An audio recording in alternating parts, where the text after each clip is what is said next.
L'évolution des variants inquiète aussi la santé publique fédérale. Raymond, à Ottawa aussi, on recommande des mesures plus strictes pour contenir la pandémie.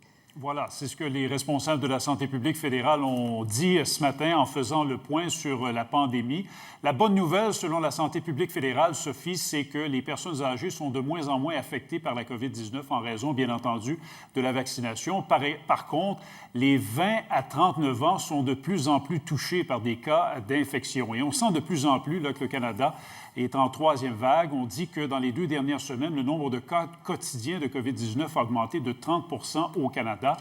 Et bien sûr, on montre une fois de plus les variants du doigt. Vous allez voir le graphique là, qu'on nous a donné ce matin. La ligne qui pointe vers le haut nous montre la trajectoire qui est prévue du nombre de cas quotidiens avec les restrictions présentement en vigueur au pays.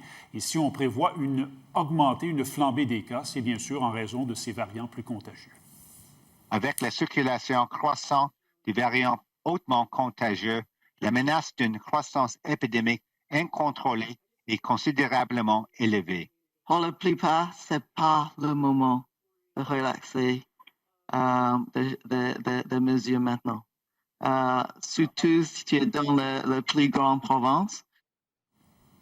La situation qui devient de plus en plus inquiétante en Ontario, Raymond. Oui, absolument. D'ailleurs, pour une seconde journée de suite aujourd'hui, l'Ontario rapporte plus de 2000 nouveaux cas d'infection de COVID-19. On n'avait pas vu ça, Sophie, depuis le mois de janvier. Santé publique fédérale qui demande également aux gens de ne pas se rassembler, de rester chacun chez eux pour la fête de Pâques et les autres fêtes religieuses qui s'en viennent. Oui, en effet, ça va être un moment délicat. Merci, Raymond.